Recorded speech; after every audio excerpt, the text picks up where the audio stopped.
Renungan pagi menjadi Putra dan Putri Allah oleh Ellen G. White, 6 Januari 2021. Mari kita berdoa. Bapa kami yang di sorga, Allah pencipta langit dan bumi, laut dan segala isinya, Allah yang maha besar, maha kuasa, sumber segalanya, yang kami sembah selalu melalui anak-Mu yang tunggal, Yesus Kristus. Terpujilah Yesus, anak Allah yang maha tinggi, yang adalah pokok anggur yang benar bagi kami. Pada pagi hari ini kami bersyukur boleh bangun dan berbakti, dan sebagaimana membaca serta mendengarkan nasihat-Mu, kiranya ini mengubahkan hidup kami, agar kami sungguh-sungguh mau menjadi anak-anak Allah. Dan karenanya tolong kami ya Bapa untuk mengerti. Beserta kami sepanjang perbaktian ini kehendak-Mu yang jadi. Ampun kami akan dosa dan salah, karena kami berdoa hanya dalam nama anak Allah yang tunggal, Yesus Kristus, yang adalah Tuhan dan Juru Selamat kami. Amin. Renungan hari ini akan dibacakan oleh Ibu Yvonne Ayorbaba. Silakan Ibu Yvonne. Terima kasih. Renungan pagi kita hari ini tanggal 6 Januari 2021 dengan judul bahwa kuasa diberikan kepada kita untuk menjadi anak-anak Allah. Ayat renungan kita pagi ini terdapat dalam Yohanes 1 ayat 12. Tetapi semua orang yang menerimanya diberinya kuasa supaya menjadi anak-anak Allah, yaitu mereka yang percaya dalam namanya. Menjadi anak ilahi bukanlah sesuatu yang kita peroleh atas kuasa kita sendiri. Hanyalah kepada setiap orang yang menerima Kristus sebagai juru selamatnya diberikan kuasa untuk menjadi putra dan putri Allah.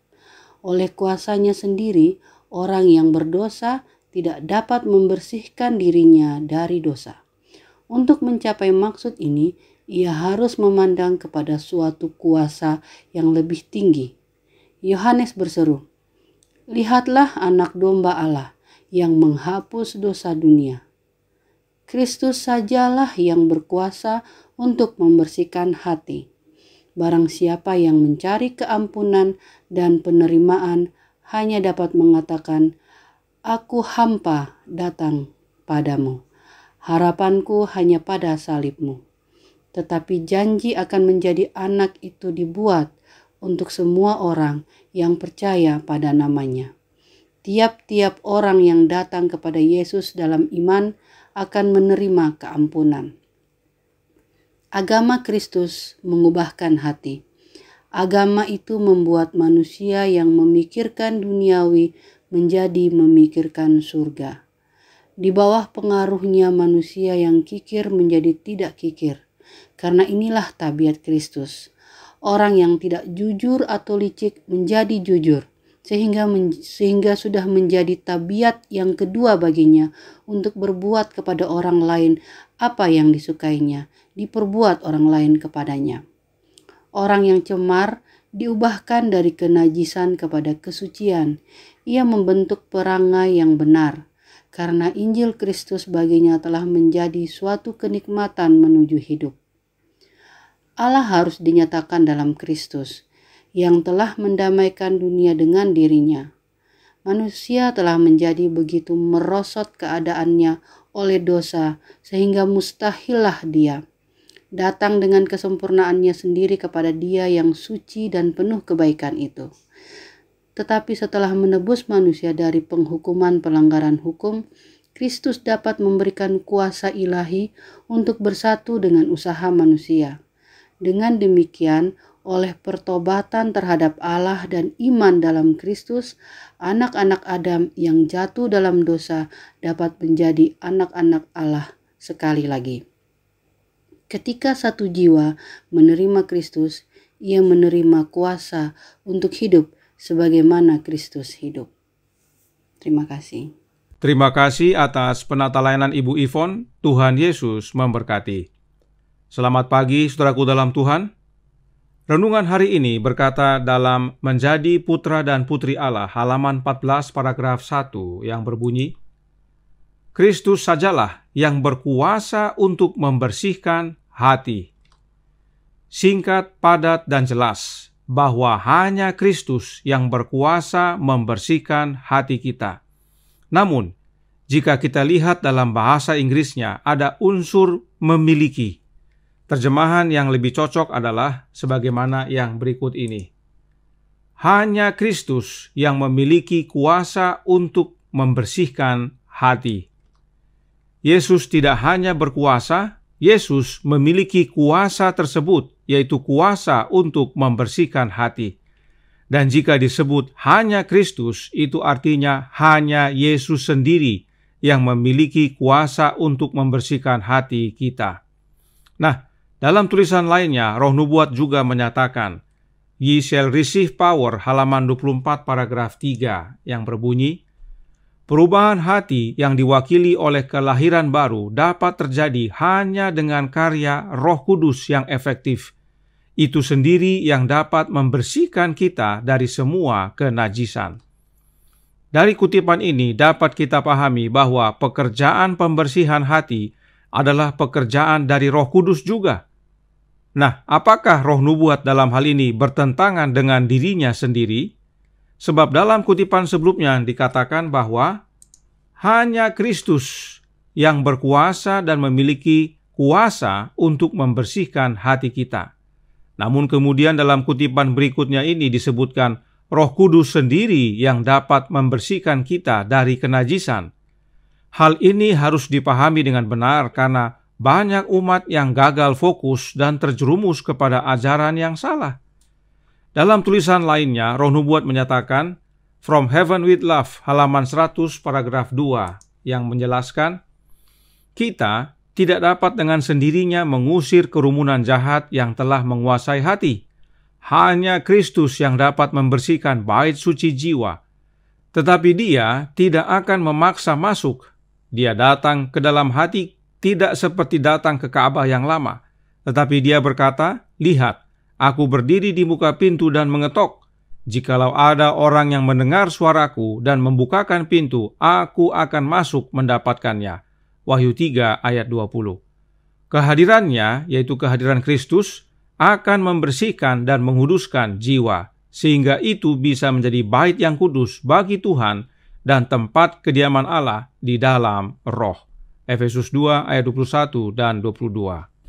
Kembali dikatakan bahwa hanya Kristus yang dapat membersihkan bait suci jiwa, yaitu hati kita. Nah, bagaimana caranya Yesus membersihkan hati kita?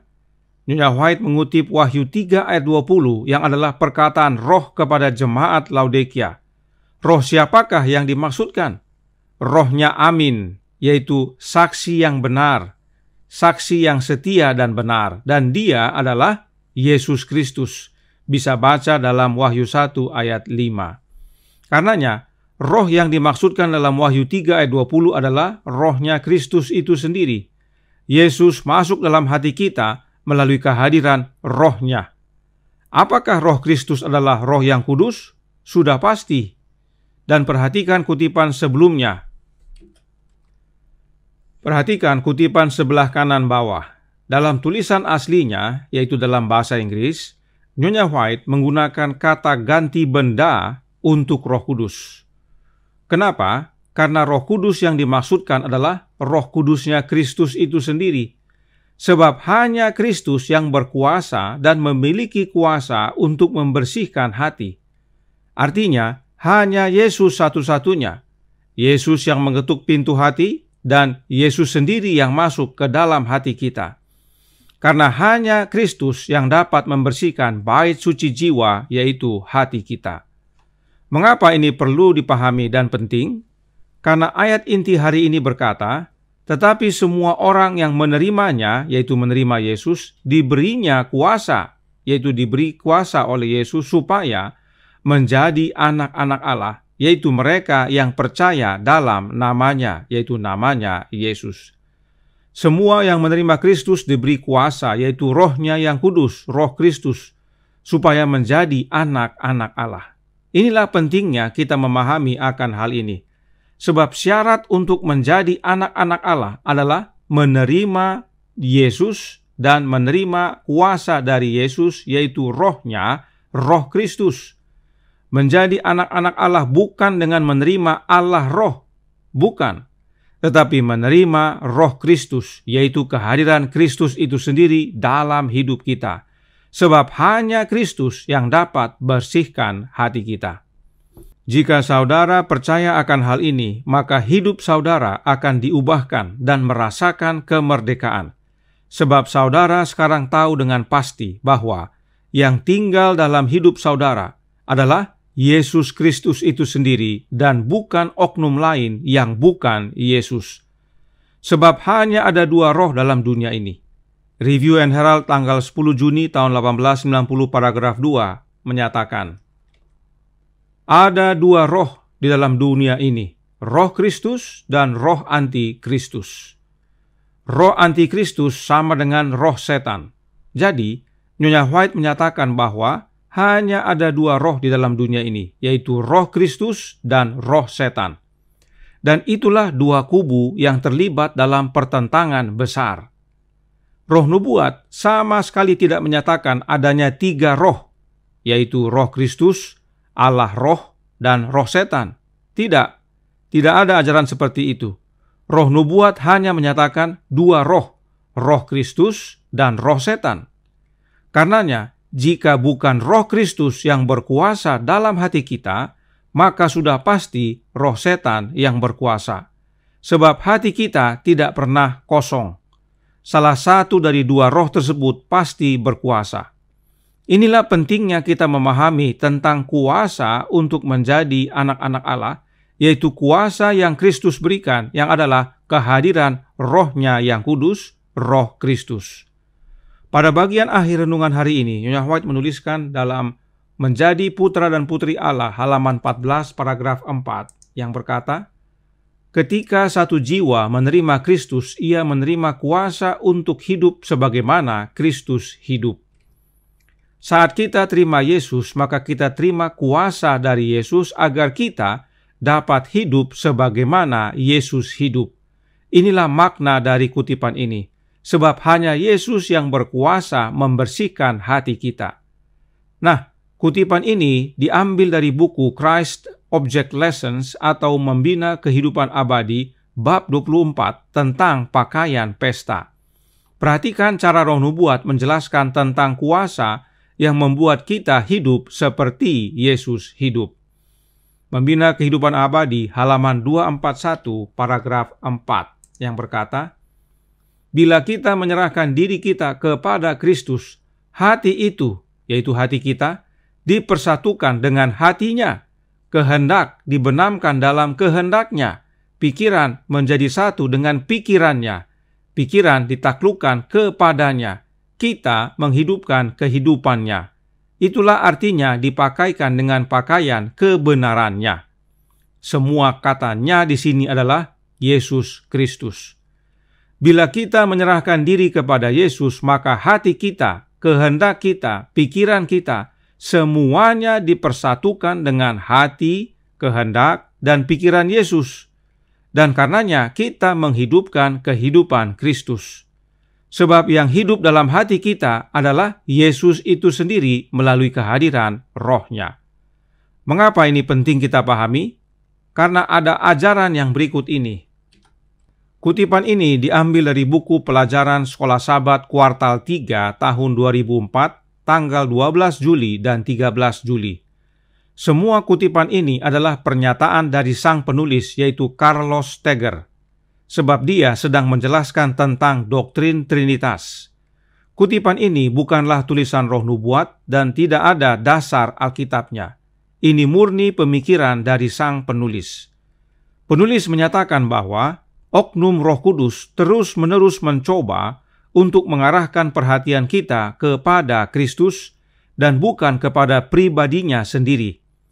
Dalam rencana keselamatan dikatakan Roh Kudus memainkan peran yang lebih rendah, yaitu melayani Bapa dan Putra.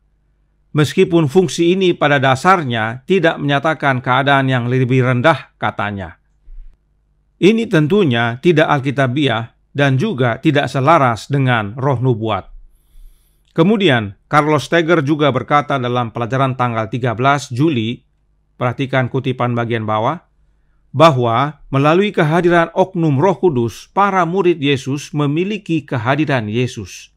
Artinya, Yesus tidak hadir secara langsung, tapi numpang lewat melalui oknum yang lain. Apakah hal ini diajarkan oleh Alkitab dan Roh Nubuat?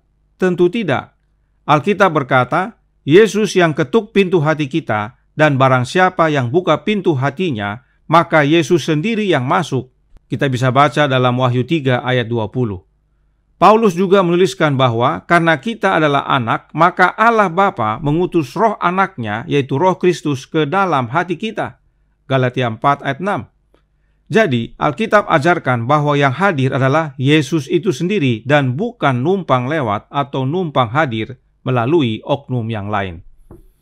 Nah, mungkin ada yang berkata bahwa Roh Nubuat menyatakan bahwa Roh Kudus adalah perwakilan Kristus di dunia ini. Mari kita baca kutipan tersebut yang sering disalah mengerti. Dan ini terdapat dalam Menjadi Putra dan Putri Allah, halaman 292, paragraf 1, yang berkata, Tuhan Yesus melakukan segala sesuatu melalui Roh Kudus. Karena itu adalah wakilnya. Melalui itu, dia memasukkan kehidupan spiritual ke dalam jiwa, mempercepat kekuatan rohani untuk kebaikan, membersihkannya dari kekotoran moral, dan memberinya kesegaran bagi kerajaannya. Kutipan ini diambil dari renungan tanggal 2 Oktober 2021. Kita akan pelajari lebih mendalam nantinya. Nah, dalam kutipan ini ada disebutkan bahwa Roh Kudus itu adalah wakilnya Yesus. Melalui Roh Kudus, Yesus melakukan segala sesuatu. Dari sini banyak umat yang percaya bahwa Roh Kudus itu adalah oknum lain yang disebut dengan Allah Roh. Namun perhatikan, kembali Nyonya White menggunakan kata ganti benda it dalam bahasa Inggris untuk menyatakan tentang Roh Kudus. Kenapa? Sebab roh yang dimaksudkan adalah rohnya Kristus itu sendiri. Melalui rohnya, Kristus bekerja dalam hidup kita. Dan silahkan baca renungan pagi tanggal 2 Oktober 2021 tersebut. Dengan jelas Nyonya White menyatakan bahwa roh yang dimaksud adalah rohnya Yesus. Lihat dalam paragraf pertama. Karenanya, mari kita lihat kembali kutipan sebelumnya. Dikatakan, hati kita dipersatukan dengan hati Yesus, bukan dengan Allah Roh. Kehendak kita dipersatukan dengan kehendak Yesus, bukan dengan kehendak Allah Roh. Pikiran kita dipersatukan dengan pikiran Yesus, bukan dengan pikiran Allah Roh. Inilah makna kita menghidupkan kehidupan Yesus. Sebab hati, kehendak, dan pikiran kita semuanya dipersatukan dengan Yesus. Semuanya adalah Yesus. Inilah juga makna dari mengenakan jubah kebenaran Yesus. Artinya jubahnya Yesus itu sendiri yang kita terima. Kita bukan mengenakan jubah Allah Roh untuk menerima kebenaran Yesus. Bukan. Itu bukan ajaran Alkitab dan Roh Nubuat. Kita terima jubah Yesus yang adalah kebenarannya dengan menerima jubah kebenaran Yesus itu sendiri. Sebab dialah sang kebenaran. Karenanya, saudaraku dalam Tuhan, jika saudara rindu menjadi anak-anak Allah, maka terima kuasa dari Yesus, yaitu kehadiran rohnya yang kudus dalam hati kita. Sebab hanya Kristus saja yang dapat membersihkan hati kita, dan hanya jubah kebenarannya yang melayakkan kita menerima kehidupan kekal. Ingat, hanya ada dua roh dalam dunia ini, dan jangan salah pilih. Pilih Yesus dan terima kehadiran rohnya yang kudus, Roh Kristus dalam hati kita. Tuhan memberkati, saya bawa dalam nama Yesus. Amin. Mari kita berdoa. Bapa kami yang di sorga, Allah pencipta langit dan bumi, laut dan segala isinya, Allah yang maha besar, maha kuasa, sumber segalanya, yang kami sembah selalu melalui anak-Mu yang tunggal, Yesus Kristus. Terima kasih atas kebenaran yang memerdekakan ini. Kami sekarang tahu dengan jelas dan pasti bahwa yang hadir dalam hati kami adalah Roh Kristus itu sendiri, yang adalah kehadiran Yesus dalam hidup kami, sebab hanya Dialah yang dapat membersihkan hati kami dan melayakkan kami menjadi anak-anak Allah. Tolong kami ya Bapa, curahkan roh anak-Mu dalam hati ini, kehendak-Mu yang jadi, ampun kami akan dosa dan salah, karena kami berdoa hanya dalam nama anak Allah yang tunggal, Yesus Kristus, yang adalah Tuhan dan Juru Selamat kami. Amin.